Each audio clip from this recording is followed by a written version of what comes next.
नमस्ते दोस्तों, स्वागत है आप सभी का मेरे channel fantasy of cute love stories में। Ishqiya, a story of passion and madness about love, episode 10। तो क्या हाल है सबके? बढ़िया। चलिए कहानी में आगे बढ़ते हैं। पिछले वाले एपिसोड में हमने देखा था कि कुछ लोग हॉस्पिटल में इंजर्ड होके पड़े हुए थे और कुछ लोग पार्टी में एंजॉय कर रहे थे। तो हम पहले चलेंगे हॉस्पिटल की तरफ।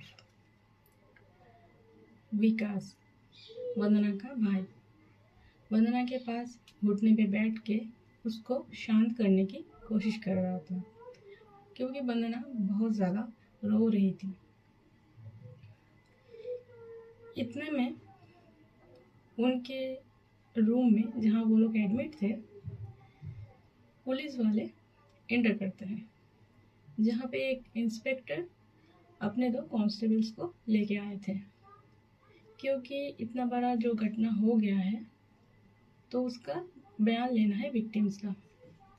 अभी दोनों कांस्टेबल्स में एक लेडी थी क्योंकि तीनों विक्टिम्स थे उनमें से एक महिला है, तो उसका भी आप लोगों को अगर पता होगा कि कोई अगर घटना लड़की के साथ होती है तो कांस्टेबल्स, पुलिस मतलब क्या बोलते, जेंट्स उसके साथ बात वगैरह कर नहीं सकते, उसको अरेस्ट नहीं कर सकते। और उसका बयान लेना है तो कोई महिला ही आती है ज़्यादातर, जहाँ तक मुझे पता है। बाकी का आप देखो। तो जो इंस्पेक्टर था वो एंटर करते हैं रूम में और कहते हैं कि आप लोगों का बयान लेना है। तो जो विकास था वो तो वकील था, उसको पता था कि ऐसा कुछ होएगा, तो वो क्या करता है, वो पहले तो वंदना को थोड़ा काम डाउन करता है, फिर वो उठ के खड़ा होता है और कहता है आपको इन लोगों का बयान रिकॉर्ड करना है। हालत देखिए इन लोगों की, आपको लग रहा है कि ये लोग आप लोगों को कुछ भी पता नहीं की हालत में है। एक बेहोश है और इन दोनों की हालत तो देखिए। तो इंस्पेक्टर कहते हैं देखिए सर, ये हमारा ड्यूटी है, हमें हमारी ड्यूटी करने दीजिए।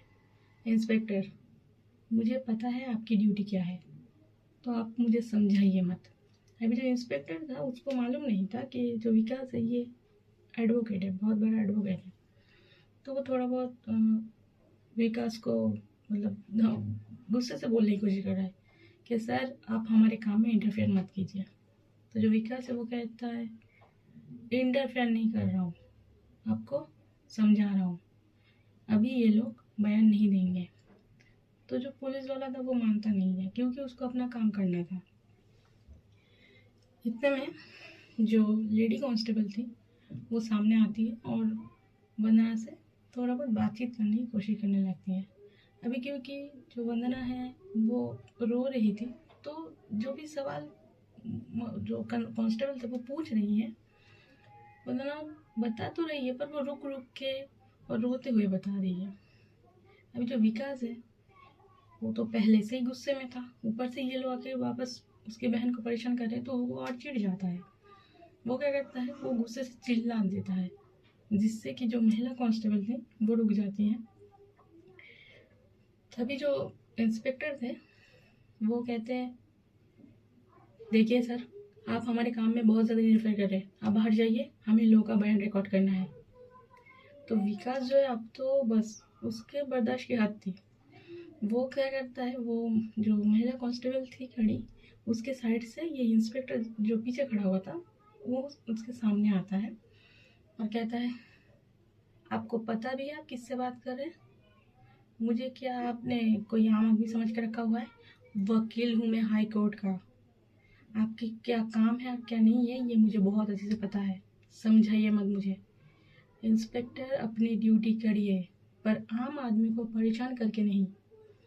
आपको विटनेस चाहिए, आपको जानना है घटना में क्या हुआ है, तो जहाँ पे ये घटना घटी है वहाँ पे जाइए। वहाँ पे हज़ारों लोग थे जिन्होंने ये सब कुछ देखा है, उनसे जाके पूछिए। और अगर आपको अपनी ड्यूटी अच्छे से करना है ना तो मेरे पास एक बहुत अच्छा आइडिया है, क्या आपको पता है हमारे शहरों में जो सड़क होते हैं उनमें सीसीटीवी कैमरास लगे हुए होते हैं? जाके वो कैमरे के रिकॉर्ड्स चेक करिए, यहाँ पे इन लोगों को परेशान मत कीजिए। तो ऐसा वो थोड़ा बहुत ध्यान मतलब गुस्सा गुस्सा करके उन लोगों को भेज देता है। तो अभी जब इंस्पेक्टर देखता है कि कुछ हो नहीं रहा है तो मैं चला जाता हूँ, तो वो चला जाता है। अभी जो पीयूष था वो तो बेहोश था और उसके फैमिली वाले उसके पास थे।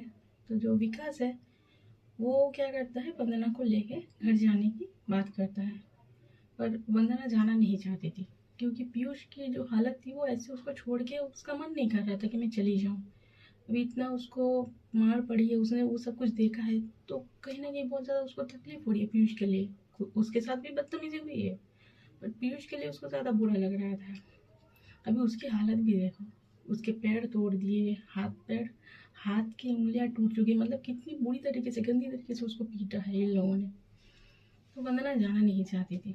तो जो विकास है वो कहता है, वंदना जिद मत करो, चलो मेरे साथ।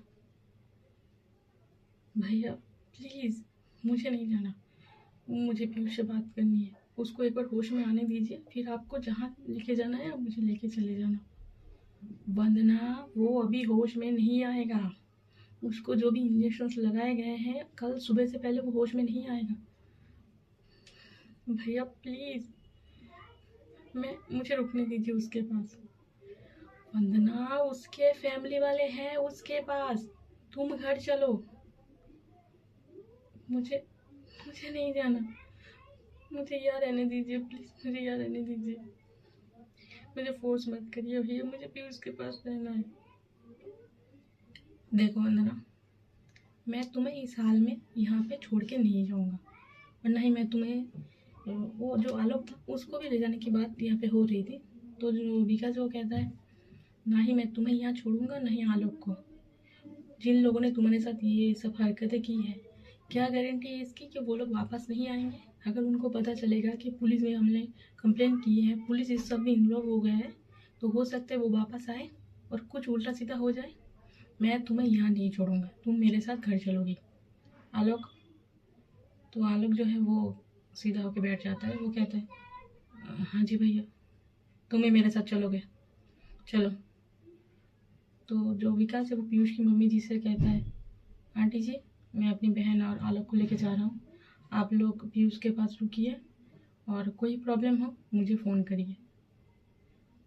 बिल्कुल भी आप हिचकिचाइएगा मत, रात के कितने भी बजे हो, कोई भी प्रॉब्लम हो आप कभी भी मुझे फ़ोन कर सकते हैं। तो ऐसा कह के वो वंदना को एक तरह से ज़बरदस्ती लेके चला जाता है क्योंकि वंदना जाना नहीं चाहती थी और अपनी बहन को वो कैसे ऐसे यहाँ पे छोड़ के जा सकता था। तो वो इन दोनों को, आलोक और वंदना को लेके घर के लिए निकल पड़ता है। और यहाँ पे जो पीयूष था वो तो बेहोश ही पड़ा हुआ था, उसका जो ट्रीटमेंट था वो कंटिन्यू होता है, उसकी फैमिली वाले भी वहाँ पे होते हैं। अभी घर पे जो वंदना और विकास थे, मैंने आपको पहले ही बताया था कि वो लोग अपने बड़े मम्मी और बड़े पापा के साथ रहते हैं। अभी इनका जो घर था, एक बिल्डिंग थी जिसके 3rd फ्लोर पे इन लोगों का एक बड़ा सा फ्लैट था। अभी जो वंदना के बड़े पापा थे वो ऑफिसर थे, तो उनकी काफ़ी अच्छी खासी कमाई थी। और अभी जो विकास है वो भी हाई कोर्ट का वकील है, तो उसकी भी कमाई अच्छी है। देखो यार, अभी ये मत कहना कि इतने सारे पैसे हैं तो वंदना को काम करने की क्या ज़रूरत है।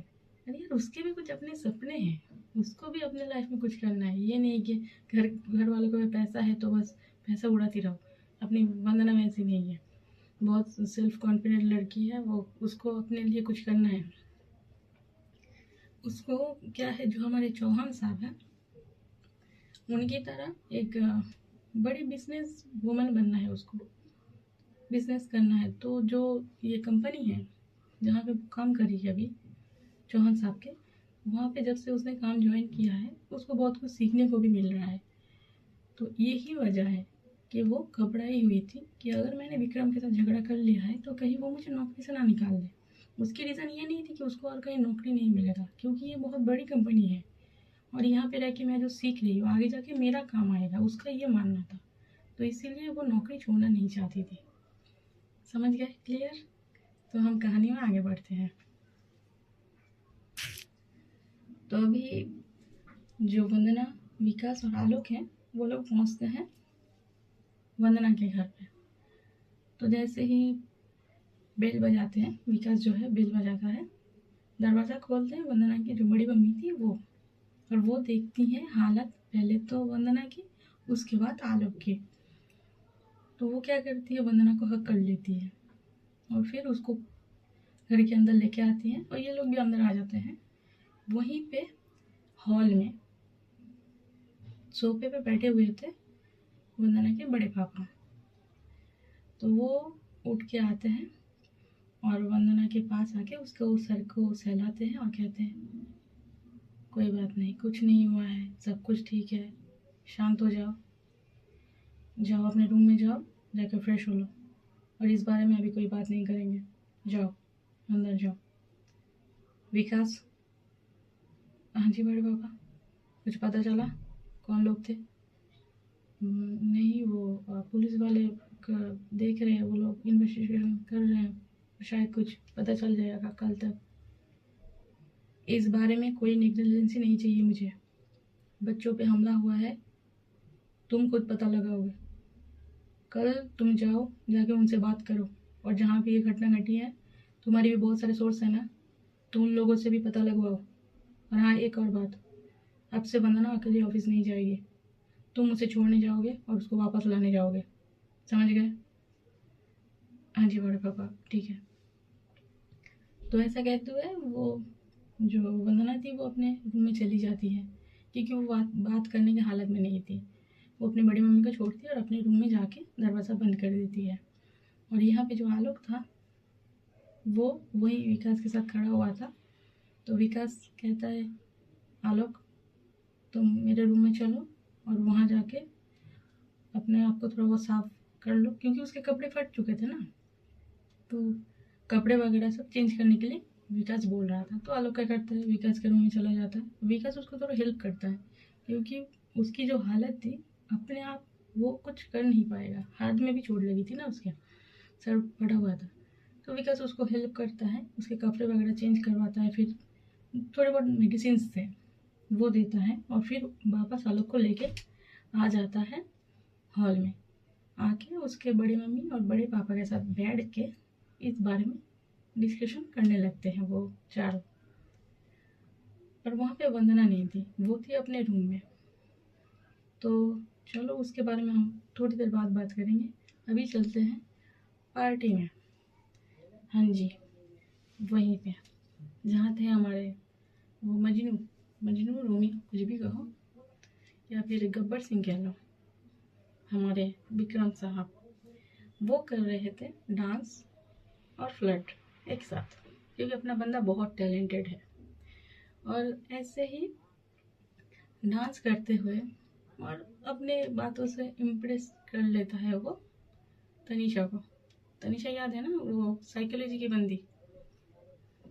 तो अभी वो दोनों क्या करते हैं, जो पार्टी थी वो तो बीच के साइड थी ना, तो अभी विक्रम तनीषा को लेके जाता है वही पास में एक बहुत बड़ा 5 स्टार होटल था, जहाँ पे वो तनीषा को लेके जाता है और एक स्वीट बुक करता है। तो दोनों जाते हैं स्वीट में। और कभी अगर आप लोग होटल में रुके होंगे तो आपको पता होगा कि कुछ टैग्स होते हैं जो आप दरवाजे पे लगा सकते हैं। तो विक्रम जो है एक डू नॉट डिस्टर्ब वाला टैग था, वो जो डोर का हैंडल होता है उसमें लगा देता है, और फिर ये दोनों रूम के अंदर बंद हो जाते हैं। गंदे लोग, कुछ मत सोचना, विक्रम को कुछ ज़रूरी बात करनी है उससे, कुछ मत सोचो तुम लोग। बहुत ज़्यादा तुम लोगों की सोच पता नहीं कैसी है यार, दरवाज़ा बंद है तो मतलब क्या क्या क्या सोच रहे हो, कुछ मत सोचो। तो नहीं, सही सोच रहे हो, वही है यार, तुम लोग बहुत इंटेलिजेंट हो, मान लिया मैंने, जो सोच रहे हो वही बात है। तो अभी विक्रम फुल मूड में था, और जो तनीषा थी वो भी विक्रम के जैसी ही थी। अभी यहाँ जो हमारा विक्रम है वो ऐसी लड़कियों को ही पटा रहा था, मतलब ऐसी लड़कियों से ही उसका मुलाकात ज़्यादा होता था कि जो लोग उसकी तरह ही है। मतलब अगर मैं फ्लर्ट करूँगा तो वापस फ्लर्ट मेरे साथ करेगी। ऐसी लड़कियाँ उसको ज़्यादा पसंद आती थी। तभी दोनों रूम के अंदर थे। विक्रम क्या करता है, वो बंदा ना बिल्कुल टाइम वेस्ट नहीं करता, वो सीधा अपने काम की तरफ ही फोकस करता है।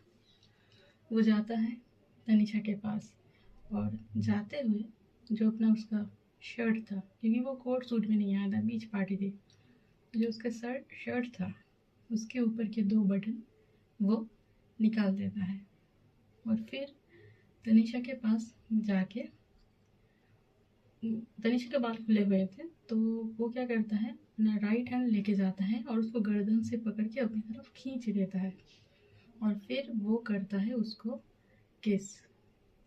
और ये जो किस थी, ये कोई मतलब बहुत ज़्यादा वाइल्ड किस थी।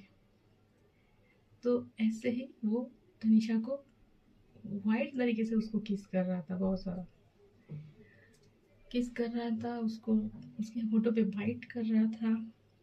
और जो तनिषा थी वो भी, ये जो किस था ये इतना ज़्यादा पैशनेट था, वो खो जाती है। फिर वो भी करती है किस बैक।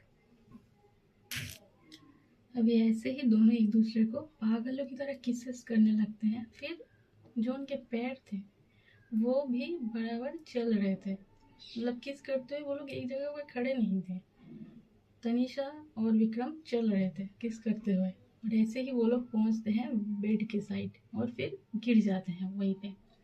अब ये जो पोजीशन था ये कुछ ऐसा था, विक्रम था नीचे, उसके ऊपर थी तनिषा और विक्रम उसको गर्दन से पकड़ के उसको किसेस किए जा रहा था। तो ये किस चलती है करीबन 5 मिनट तक।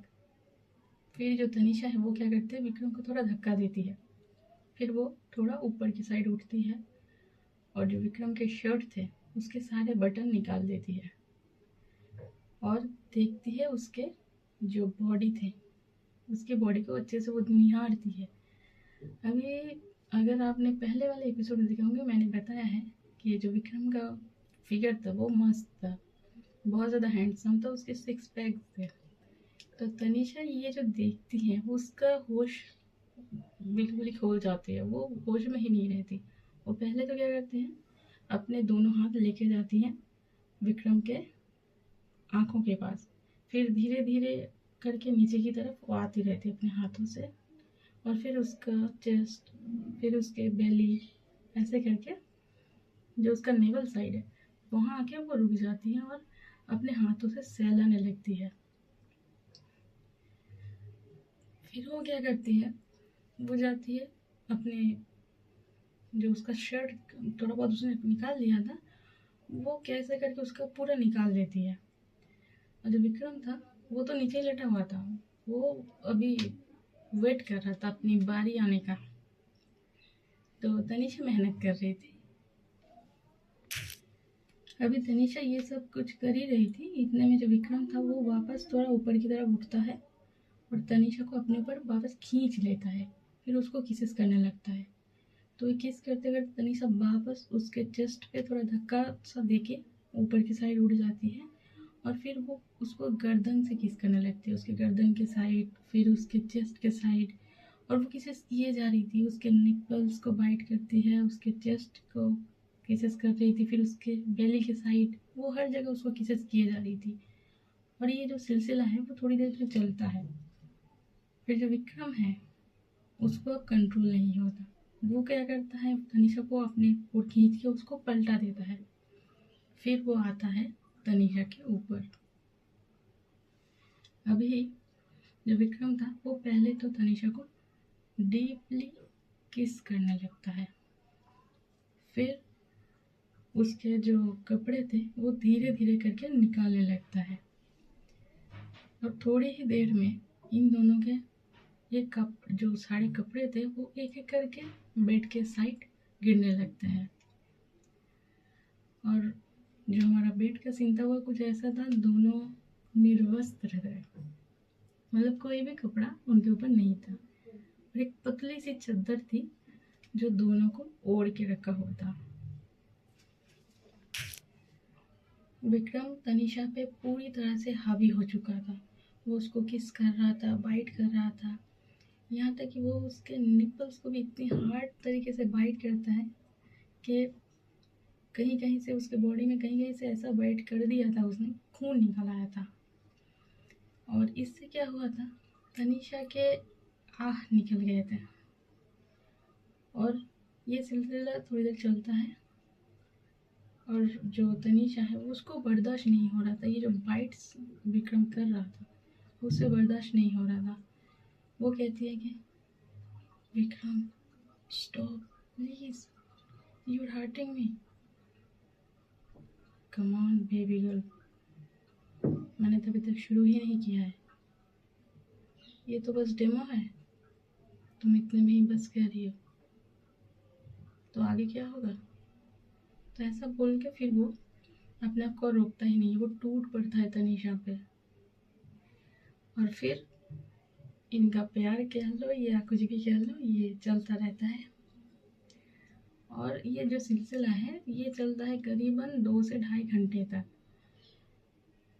और उसके बाद दोनों ही थक जाते हैं और विक्रम अपने जो भी वो चादर था वो अपने आप को उससे कवर करता है कमर से, फिर वो चला जाता है वॉशरूम में। और यहाँ जो तनीषा थी वो बेड पे ही थी, वो सोचती है कि ये क्या हुआ, मतलब उसका काम हो गया था तो वो चला गया और तनीषा बेड पे ही थी। तो थोड़ी देर बाद क्या होता है, जो विक्रम था वो अपने आप को साफ वगैरह करके वो वापस आ गया था। और फिर आके जो तनीषा वो बेड के लेफ्ट साइड लेटी हुई थी, विक्रम क्या करता है वो जाता है राइट साइड में और वो जाके सो जाता है। अभी तनीषा को ये चीज़ थोड़ी खटकती है कि ये क्या हुआ, मतलब इतनी ज़्यादा हम लोगों ने अच्छी वक्त बिताए और ये तुरंत ही जाके फ्रेश फ्रेश होके आके सो गया।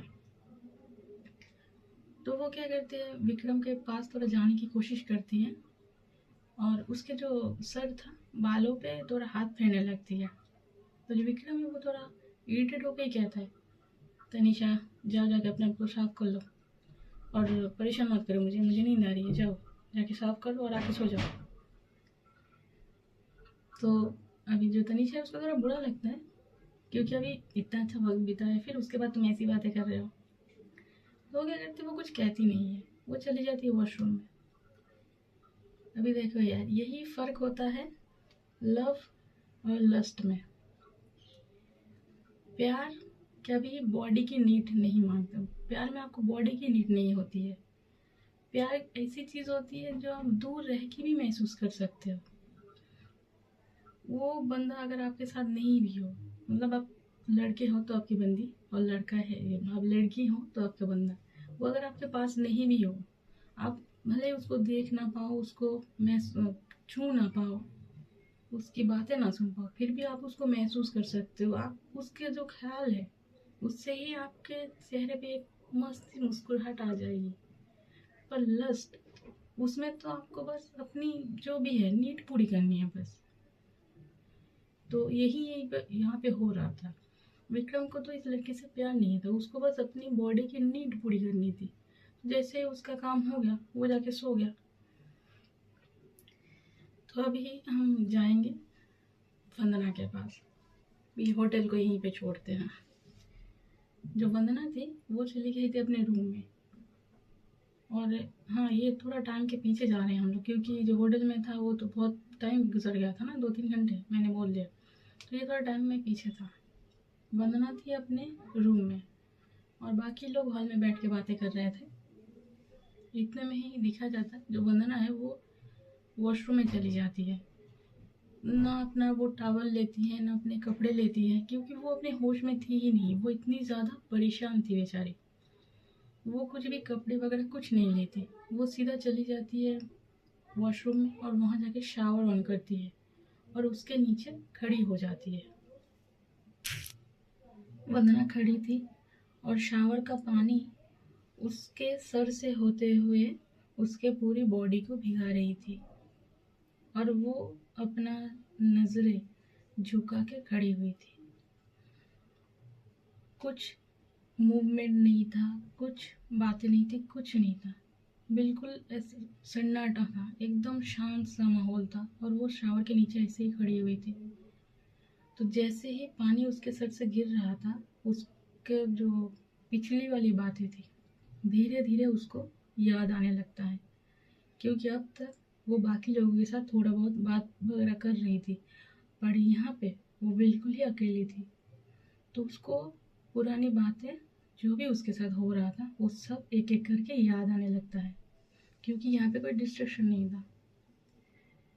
अभी जैसे उसको याद आता है कि जो वो आदमी था जिसने उसको पकड़ा हुआ था और वो कहाँ कहाँ उसको टच कर रहा था, तो उसको ऐसा फील हो रहा था जैसे कि हजारों कांटे, जहर वाले कांटे किसी ने उसके बदन में चुबो दिए हैं। उसको ऐसा फील हो रहा था कि जहां जहां उन लोगों ने उसको छुआ था, पहले तो एक जन पकड़े हुए थे, उसके बाद 2-3 जन आके उसको कमर से पकड़ के खींच के बाइक में बिठाने की कोशिश कर रहे थे। तो वो जो एहसास है, उसको इतना गंदा वाला फीलिंग आता है। वो क्या करती है, फटाक से देखती है वहाँ पे उसका एक शावर जेल था, उसका ढक्कन निकाल के वंदना अपने ऊपर डाल लेती है, पूरा का पूरा बॉटल खत्म कर देती है और पागलों की तरह अपने आप को रब करने लगती है। जहाँ जहाँ भी उन लोगों ने छुआ था वो इतना हार्डली अपने को, अपना हाथ पैर गला वगैरह रब कर रही थी, वो बिल्कुल लाल लाल हो गया था। उस वंदना को याद आता है कैसे वो आदमी उसके कमर पे हाथ रखता है, तो वो अपना कमर के साइड को भी इतना हार्शली वो रब कर रही थी। उसको लग रहा था कि मैं अपनी जो चमड़ी है उसी को बिल्कुल खींच के निकाल दूं, ऐसा वाला उसका मतलब थॉट आ रहे थे उसको।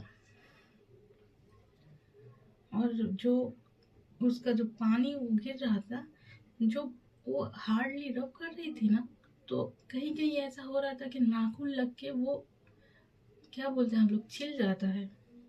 तो वहां पे जब वो पानी गिर रहा था तो वो जलन भी हो रही थी, और वो साबुन का जो फोम था बॉडी वॉश का, वो उससे भी जलन हो रही थी। पर वंदना को इस चीज से कोई भी फर्क पड़ नहीं रहा था।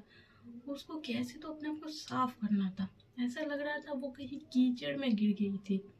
उसके पूरे बॉडी में कीचड़ लगा हुआ है जो वो साफ किए जा रही है और वो साफ हो नहीं रहा है। वो फिर वो क्या करती है, ऐसे रब करते करते रोने लगती है वंदना, बहुत ज्यादा चीख चीख के वो रो रही थी। पर ये जो आवाज था ये उसके घर वालों तक नहीं पहुंचेगा, क्योंकि वो वॉशरूम के बाथरूम के अंदर थी, रूम का गेट भी बंद था, बाथरूम का गेट भी बंद था। तो वो रोए जा रही थी और विकास, उसके बड़े मम्मी बड़े पापा आलोक सब हॉल में बैठ के बात कर रहे थे। उनको बिल्कुल भी आइडिया नहीं था कि वंदना जो है वो रो रही है, वो ऐसे पागलों वाली हरकतें कर रही थी। इतने में वंदना जो है वो रोते रोते जमीन पे ही बैठ जाती है, वही शावर के नीचे, और ऐसे बैठ के वो चीख चीख के रोती है और ऐसे रोते हुए अपने जो बाल है उसको खींच के ज्यादा चीखने लगती है। बालों को खींच रही थी, जमीन पे हाथ मार रही थी और चीख चीख के रो रही थी। बहुत ज्यादा बुरा हाल था उसका, क्योंकि ये लोगों ने इतना ज्यादा बदतमीजी की थी उसके साथ। एक तो वो परेशान थी, ऊपर से इतना कुछ हुआ है उसको, और वो किसी को बोल भी नहीं पा रही है। और जो पीयूष आलोक थे उन्होंने इतना ज्यादा देखा नहीं था, क्योंकि उन लोगों की इतनी मार पड़ रही थी, वो लोग यहाँ पे कैसे ध्यान देते। तो वंदना के साथ जो भी हुआ था वो वंदना को, उसको ही पता था, और इन लोगों को कोई भी आइडिया नहीं था, ना वो अपने भाई से कह पाई, ना अपने फैमिली वालों से बोल पाई। तो अभी आप लोग ही सोचो उसका जो दर्द है वो कैसे एक्सप्रेस करेगी, रो के ही ना। तो बहुत ज़्यादा रोती है, और ऐसे ही धीरे धीरे करके 45 मिनट निकल जाता है और वो बंदी का रोना खत्म ही नहीं हो रहा था। तो 45 मिनट बाद का जो हालत था उसका वो ऐसा था कि वो रो रही है पर आंखों से आंसू नहीं गिर रहे। उसके आंखें, जो आंसू थे वो सूख चुके थे, बॉडी कांप रही थी पर कोई आवाज नहीं निकल रहा था उसके मुंह से। वो थक गई थी, रो रो के थक गई बेचारी। सिर्फ वो शावर का पानी ही था जो उसको भिगाए जा रहा था, और इतनी देर से वो पानी के नीचे खड़ी है तो ठंड भी लग रही है, उस वजह से भी उसके बॉडी शिवर करने लगी थी। तो आज की कहानी यहीं तक थी। अगले एपिसोड में हम देखेंगे कि क्या होता है। ये जो वंदना की हालत है उसका जो जिम्मेदार है वो मैं तो मानती हूँ विक्रम ही है, क्योंकि उसकी वजह से ये सब कुछ हो रहा है। पर यहाँ पे एक और बात है, विक्रम को पता नहीं है कि वंदना के साथ ये सब कुछ हुआ है। उसको बस पता है कि पीयूष को मार पड़ी है, आलोक को मार पड़ी है, क्योंकि इन लोगों ने फ़ोटो उन दोनों की खींची थी, जो गुंडे थे उन्होंने फ़ोटो खींची थी बस पीयूष और आलोक की, क्योंकि उनको पता था कि वंदना का फ़ोटो खींचने की क्या ज़रूरत है, उसके साथ जो भी हो रहा है वो तो हम अपनी मर्जी से कुछ भी कर सकते हैं, ऐसा उनका सोचना था। तो विक्रम को पता नहीं था कि वंदना के साथ ये सब कुछ हो गया है। उसको बस इतना जानना था कि अपना काम हो गया है, बस खत्म, पीयूष मेरे रास्ते से हट गया है, ये उसका थॉट था। अभी यहाँ पे जो हुआ है इसकी वजह से उसको बहुत पछताना पड़ेगा आगे जाके कहानी में, वो आपको मैं बाद में बताऊंगी। चलो यार, बहुत ज़्यादा लंबा एपिसोड हो गया है, चलते हैं। और हाँ, जाने से पहले जैसा कि मैं हमेशा कहती हूँ, all the best for the journey of your life. Bye.